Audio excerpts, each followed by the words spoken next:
to feature our local Lake Martin nuts. And, and this is one of my favorite ones in the world. This is Dawn Thornton. And if you've spent any time at Lake Martin, you've probably seen some of her creations all over. So about 2 weeks ago, she goes, Paige, I've been telling you that I've made you all this stuff. Get over here and pick it up. So in a garbage bag of all things, there were all these little goodies that Dawn had made just, you know, for me and for us. And so we're going to talk to you about who you are and where and what and how you come up with all these fun things. Oh, wow. Well, I don't know, it's been kind of a passion that hit me again at probably about 13 years ago, I would say. And we haven't probably had any formal art lessons other than one art lesson at 12, and we were here probably about 13 years ago. There was the Iraq War was going on. The women in Alexander City had their husbands leaving, and the Lions Club was doing a fundraiser to help them make their ends meet. And we had friends in. It was the holiday weekend, and they said, make a bald eagle. And so I went up, cut it out, came back down, and the rest of the holiday, everybody picked up a hammer and smashed bottle caps, and it had 497 red, white, and blue Budweiser, Bud Light, and Miller Lite bottle caps, and then we donated it to the Lions Club for their auction. And that's when Jane and Greg from down at Chuck's said, Dawn, you're an artist. And I said, no, I'm not an artist. And they said, yes, you are. Come do our show, the little Calypso. And that was my first art show. And so I banged and clanged for months, as Charlie said, in the garage and by the stove while cooking supper, and made a lot of the bottle cap fish. Is kind of where I started. Okay. And so it's just been a little bit of creativity and evolving. And I've always grew up at the coast, and that's where I met Charlie, and we were married. And so I've always kind of played in the seaweed that dried on the shore, the shells, and used whatever I had naturally. And it's just kind of evolved. That's where these shells from Lake Martin came from, because there was a great article in the magazine about the mussels and how they keep our lake clean. And I was so fascinated by the article I read, it inspired me to hunt them and use them. Yes. So. Okay, well, that's about how a conversation with Dawn goes. You say hello, she tells you about her passions, and Charlie is going to come up in conversation, you know, at about the 2-minute mark. So how long have you and Charlie been together, and you know, how long have you been at Lake Martin? If you're a coast girl, you know, tell us about how we get to be so lucky to have you. Charlie and I met when I was 15 at the beach, and so we've been together about 36 years. We've been married 28, correct? We always forget to have to ask each other.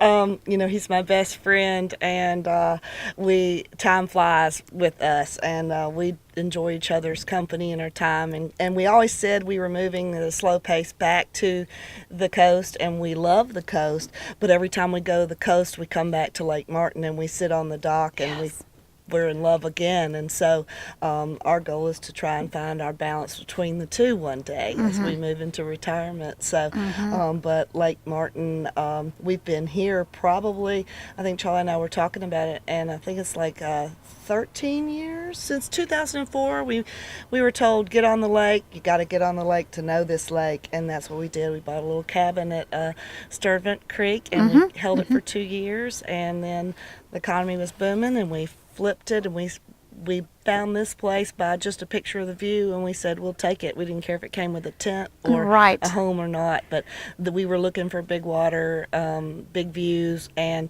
we call the house Freshwater Bay because it is like a bay when we see these storms roll in and the waves crash against the wall, and we feel like we've got the best of both. We've got the freshwater bay that doesn't destroy your lights and fixtures with salt air. So tell us about the bedroom that has all the writing on the wall.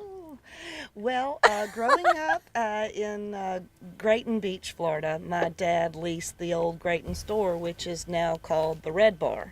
Oh. And we had, I'm the middle of 5 girls. Okay. And so, of course, as teenagers and stepping stones of age, my Dad wanted to keep us all in one area under his thumb, under his eyes. So he leased the store, and he would create our schedules of how we worked the store. And it was just a little pool hall, country, store, chips and snacks.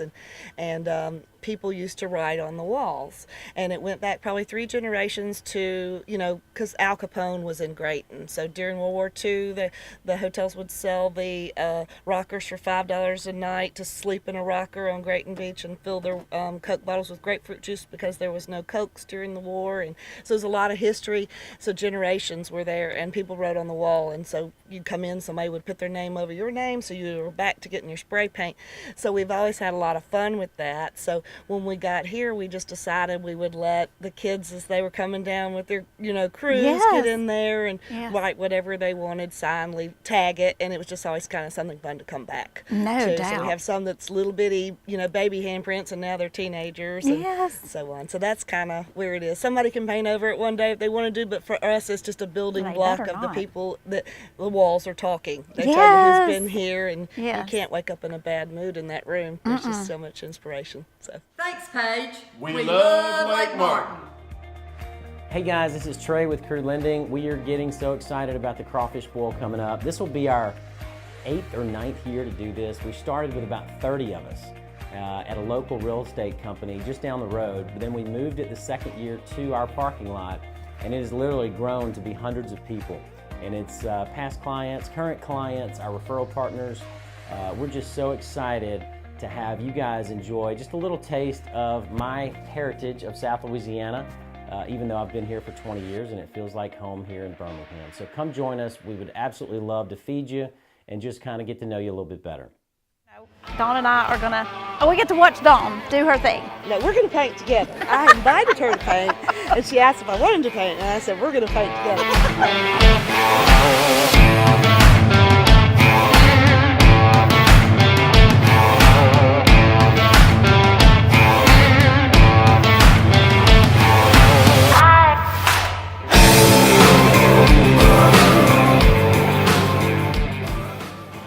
Yeah, we saw some really crazy creations inside. So tell us about your bottle caps and how that started. Yeah, the bottle caps, I started, that was when I was doing the bottle cap for the Lions Look at that! Club, and we ended up, go ahead, keep going, I'm gonna switch places. We ended up doing that, and then I started collecting them and asking all the local places along the shore, from Chuck's to, just about everywhere I stop. If somebody's floating on their float at the rock, I say, hey, could you save those tabs for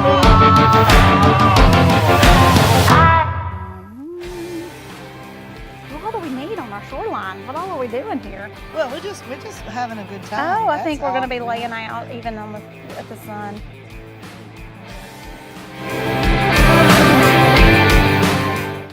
That's right. Oh, yeah. Just a little baby. The little babies that turn into gingerbread people. That's great. That's great. All right, here we go. Great. A lot of fun. All right. Now, we got to decide where on Lake Martin do you want this to go? We'll see. We'll see in the spring. We'll keep you posted. Into the spring. Thank you. That was great. I'm Bo Goss, and I love Lake Martin. All right, so the lake really brings artistic flair out of everyone. There are a lot of artists around Lake Martin, and I'm looking forward to maybe joining some of the festivals that they have around here. Yes. I love art.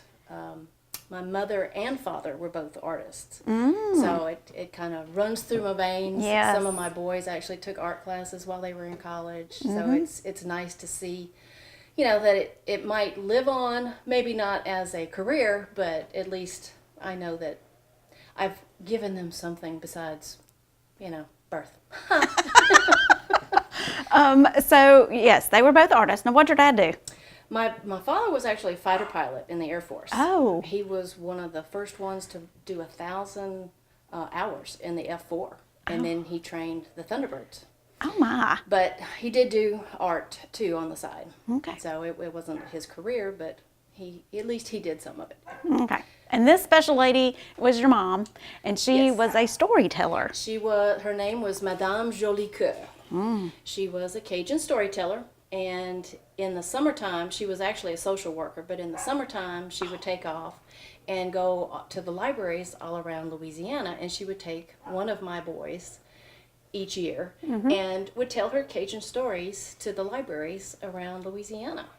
And when she retired, she started doing it full time. And at Christmas time, she did her own Cajun night before Christmas, and she would go to Christmas parties and do her Cajun night before Christmas. Very cool. Yeah. Very cool. So that is my tribute to her and her storytelling out. Yes. There was a dock that had been ravaged by the hurricane in Florida, and right after the storm, all the pelicans decided to land on this dock that had been just ravaged by the hurricane, and I was able to get close to it and take the picture. I was like, I can't breathe, because I was so scared that I was going to scare them all away. There were probably 40 or 50 pelicans just roosting right after the storm, and that's what I named the painting. It's called After the Storm. After the storm. It just went on its own there. The one, like, the water level's low and the spirit's high, but then I'll quit moving my hands after that. Dance together on at the moonlight. Whoop, whoop, whoop, whoop. What are y'all laughing at? I said that. Blah blah blah. Hang on. He needs something on right there.